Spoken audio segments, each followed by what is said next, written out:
Bro eagle movie నాకైతే చాలా బాగా అనిపించింది. బాగుంది సినిమా. అంటే గత సినిమాలతో పోలిస్తే ఇది బెటర్ మూవీ. ఎప్పుడు ఇంత యాక్షన్ చూడలేదు రవితేజ సినిమాలో. ఫుల్ యాక్షన్ మూవీ అనమాట.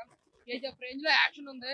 ఇంకా రవితేజ గారు లాంగ్ హెయిర్ ఆ గడ్డం గడ్డ చాలా బాగుంది. ఇంకా రవిదీప్ గారు క్యారెక్టరేషన్ చాలా బాగుంది. హీరో సమానంగా ఆయన క్యారెక్టర్ ఉంటుంది. ఇంకా అనుప పరమేశ్వరి క్యారెక్టరేషన్ కూడా చాలా బాగుంది. ఆవిడకి సినిమాలో కూడా ఒక పార్టే.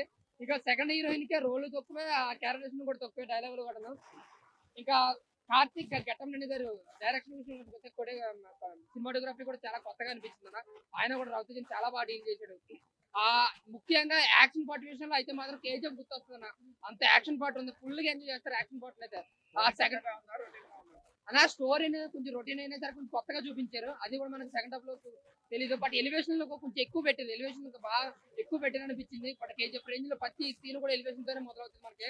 ఇంకా సెకండ్ హాఫ్ ఒక ఫైట్ అనేది ఉంటుంది 2 నిమిషాలు. అది సలార్ మూవీలో కాతరం ఫైట్ కన్నా ఇంకా బాగుంటది అనమాట. ఎంత స్నైపర్ తో గన్లతో మన రవితేజ అన్న ఫైట్ తో చాలా చాలా బాగుంటది. 20 నిమిషాలు సీట్ లో కూర్చోరు, ఎగురుతా విజిల్ వేస్తూ ఉంటారు. నాకు తెలిసి ప్రశాంత్ ఈ సినిమా చూస్తే ఇలాంటి ఇంకా సలార్ 2 లో పెట్టచ్చు.